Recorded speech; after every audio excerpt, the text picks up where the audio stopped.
Is there any truth to the idea of the law of attraction? And if so, how can we tap into it? In this short video, I'm going to suggest a very specific technique that will enable you to practice the law of attraction in a way that enhances wisdom and expands consciousness itself. This is through a process of what I call wise action, and I think you'll find it very easy to use. And I'm also going to share a very profound but little-known story about Eckhart Tolle, author of The Power of Now, which captures the essence of this process. That story involves a very short prayer that enabled Tolle to completely shift his life story from one of an unemployed middle-aged man into one of the world's most influential spiritual teachers. Hello, my name is Marcus T. Anthony, and I'm a futurist, associate professor of foresight and strategy at a university in China. One of my main areas of research and writing is about how we can create what I call deep futures in the digital age. These are futures which honor the mind, heart, and soul. Now, the law of attraction isn't something I really talk about in my professional work, mostly because it's a bit too esoteric, but I do see this popular idea as an opportunity to develop deep futures. And I did write a book on the topic some time back, if you're interested. In a previous video, I also stated that there's a dark side to the New Age law of attraction, namely that it can lead to selfishness and even to a kind of materialistic narcissism. In order for a wisdom journey to unfold, it has to be self-reflective. Another way of saying this is that we have to develop a conscious relationship with consciousness itself. And the law of attraction can be used towards that end. Nothing happens without action, and so we should never underestimate the importance of developing concrete plans towards actualizing our goals. Yet there's a genuine distinction that has to be made if you want to take action that is truly powerful and that is aligned with your deep self. I'm talking about a power which emerges from the deepest core of your being. I believe that this softer kind of power is the essence of the spiritual. By the way, I should mention that I recently stopped using the phrase the authentic self and changed it to the deep self. I just think it better captures the idea that I'm talking about. Getting back to my main point for this video, if we first align with this soft power, we can then take wise action. We all have this power within us, I believe, or rather, we all have the capacity to enable it to work through us. But it's not the kind of power that you can wield for personal gain. If you crave it, you cannot have it. For like water in the palm of your hand, the attempt to grasp the power dissipates it. Now, before I reveal the precise details about how to use the law of attraction in this way, let me share a powerful story about Eckhart Tolle, the one which I referred to earlier. Although today Tolle is one of the most famous spiritual teachers on the planet, for years he lived as an effective hermit. Before he became an icon of the modern spiritual and mindfulness movement, his days often consisted of little more than sitting on a park bench near the ocean in England, watching seagulls. For the best part of a decade, he had no job, shared a rented house, and had little money, while typically eating only one meal a day. On the surface, he would have appeared to have been nothing more than a meek and fragile-looking man of unexceptional appearance, doing nothing. It probably would have been easy to confuse him for a homeless person with a drug or alcohol problem. And yet, Tolle's mind had already existed in a state of quiet presence for many years. Yes, nothing much happened during that decade and a half, at least on the surface. Then one day, in his mid-40s, as Tolle was sitting under an oak tree in Somerset, England, a slight feeling of what he calls divine discontent came over him. It was the subtle sense that there was more that could be done with his unique wisdom, some action that he might take which could somehow be of benefit to others. There was a sense that it could be of greater service to this world.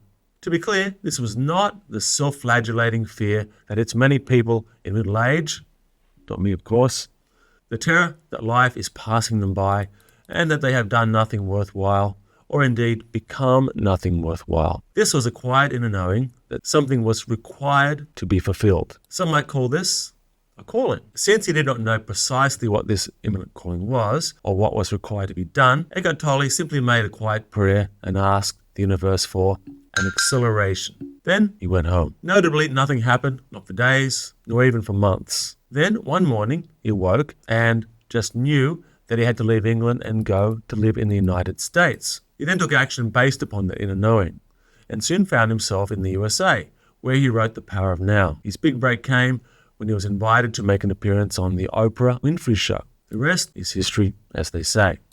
Eckhart Tolle never asked to become a famous and successful person. Note also that he did not push and shove his way to the top, nor was there a deep existential longing to become something else or to be somebody else. He simply surrendered to a greater sense of calling, then took the actions he felt compelled to take by his intuition. Some might call this attitude faith, for throughout this time, Eckhart Tolle exhibited great patience and great trust. There was no sense of separation from life or the universe, no belief that the world owed him a living, nor that there was any guaranteed outcome. In fact, there was little sense of self at all. For Eckhart Tolle's prayer to the universe was made in a state of embodied presence, where the mind and our sense of self tends to dissipate. This is the realm of the deep self. The kind of process that we see in this story is the bedrock of what I call wise action.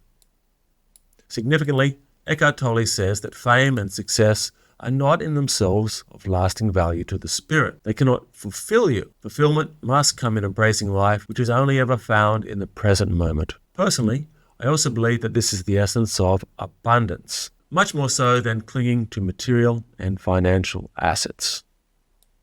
The general law of attraction. Like me, Tolle does not believe that we can directly control the world with our thoughts. And like me, he does believe that the universe tends to reflect back to us our genuine inner states.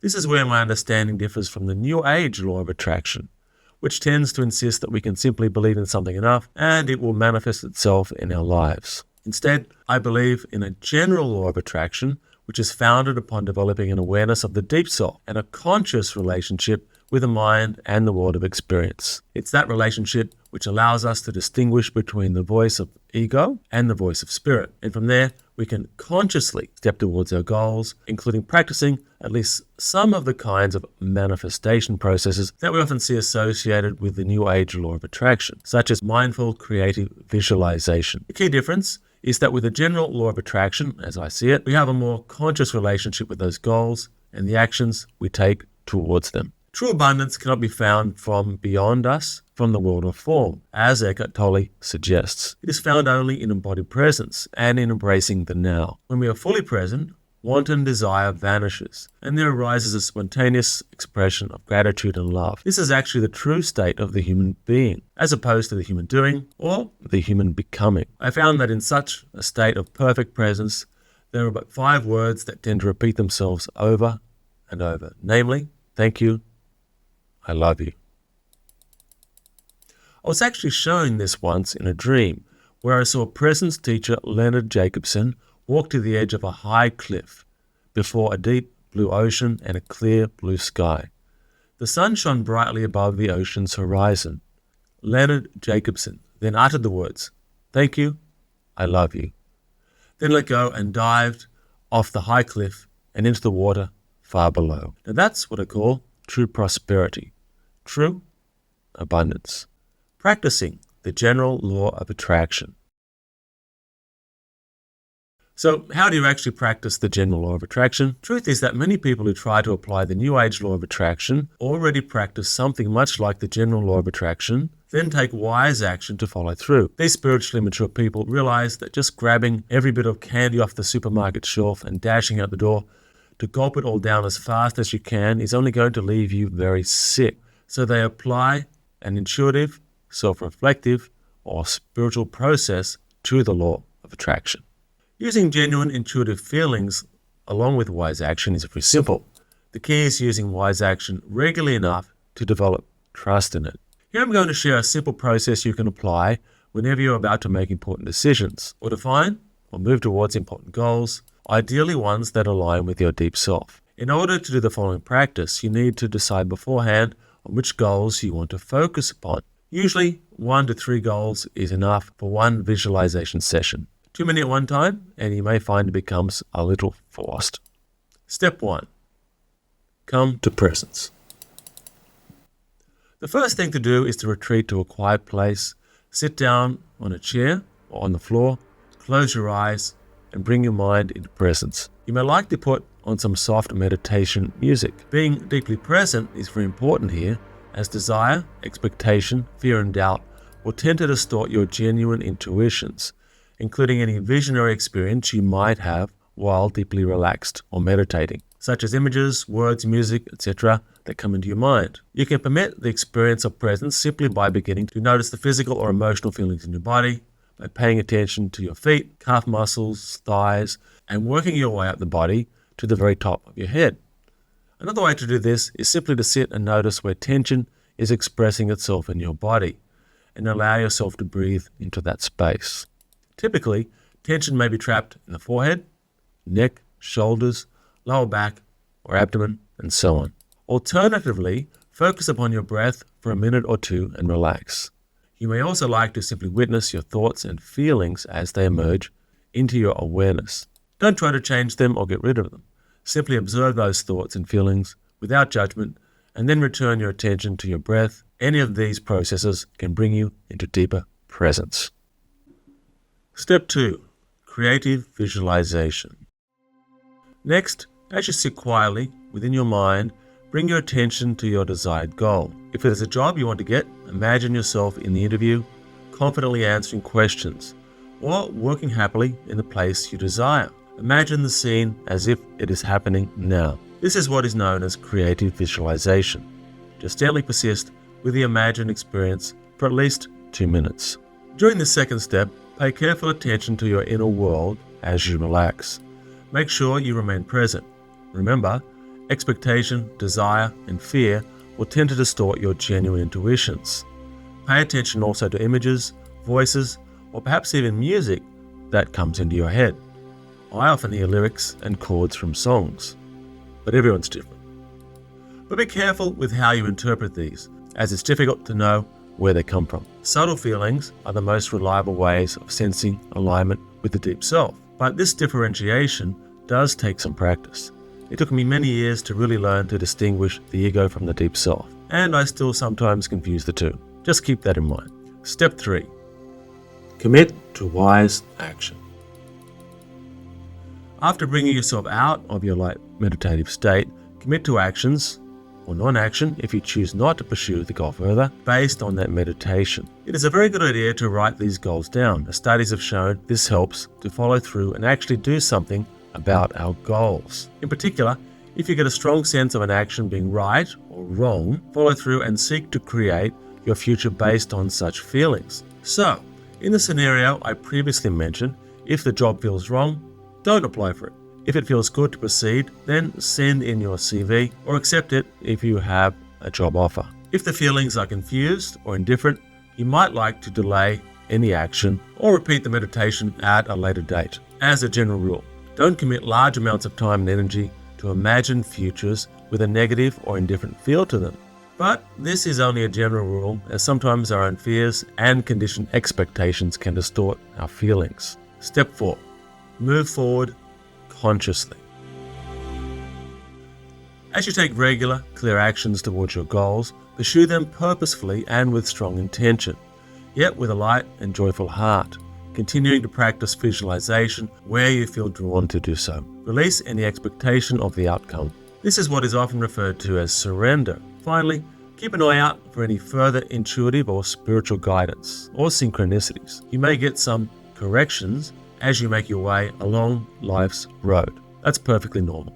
Final thoughts on the general law of attraction and the shadow. The essence of my philosophy of life is to bring conscious awareness to all that I do, whether in virtual or online environments. Everything is an opportunity to awaken, and that includes developing a conscious relationship with our possible futures and how we move towards them at a personal, organizational, or civilizational level. Here I would like to emphasize a point typically missing from New Age teachings about these kind of things. Bringing conscious awareness to our choices requires shadow work, and shadow work unavoidably involves healing work. The inner child must go with you on your journey, and bringing that child with you requires much of the diligent attention that raising a real-world child does. Without reflection, the practice of the law of attraction descends into magical thinking, into delusion. And magic is no substitute for conscious self-awareness. You're thus going to have to ask yourself some deep questions. Is the overall energy you're putting into your life, or a particular creative endeavor, actually destructive rather than creative? What is your real motivation? Are you attempting to compensate for inadequacy, self-doubt, anxiety, or shame? Or for a sense of powerlessness, unconsciously projecting rage out into the world? How much of your power have you given away to other people, to your family members, to our institutions, to some tribe, or to the money and machines world that we've all been born into? Have you sold out your deep self?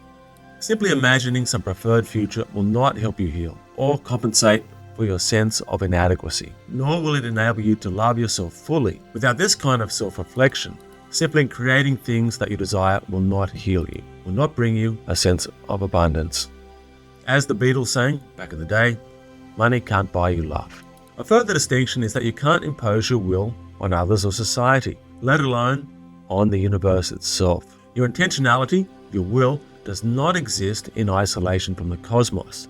That would be a case of solipsism. You have to find a way to manage the highest expression of your deep self and its true passions and values with a world that cannot always bend to meet your intentions. For example, maybe you want to be a heart surgeon.